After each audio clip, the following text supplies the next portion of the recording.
فضیلت کیا بتائی گئی؟ من صلی البردین دخل الجنہ، جو آدمی دو نمازیں پڑھے گا، نماز فجر پڑھے گا اور نماز عصر پڑھے گا، وہ جنت میں داخل ہو جائے گا۔ دوسری فضیلت یہ بتائی گئی لن یلج النار، ہرگز ہرگز ہرگز جہنم میں داخل نہیں ہوگا وہ آدمی جو عصر کی نماز پڑھتا ہے، جو فجر کی نماز پڑھتا ہے۔ یہ دوسری فضیلت۔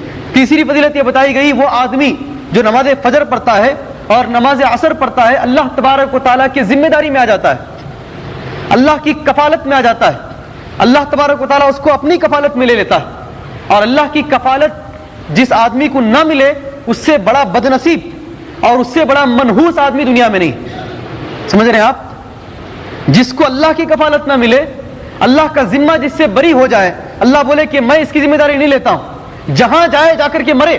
اللہ کے رسول صلی اللہ علیہ وسلم نے یہی کہا تھا کہ اللہ کے رسول کی ذمہ داری اور اللہ کی ذمہ داری اس آدمی سے بری ہے، وہ جس جنگل میں جا کر کے مرے اللہ کو اس کی پرواہ نہیں ہے، اللہ تبارک و تعالیٰ کو پرواہ نہیں ہے اس آدمی کی جو نماز فجر نہیں پڑھتا ہے اور نماز عصر نہیں پڑھتا، وہ کہیں بھی جا کر کے مر جائے۔ تو تین بڑی بڑی چیزیں، اللہ کی ذمہ داری، جہنم سے نجات اور جنت کے اندر دخول، یہ تین چیزیں ملتی ہیں کیا کرنے سے؟ ذرا زور سے بولیے۔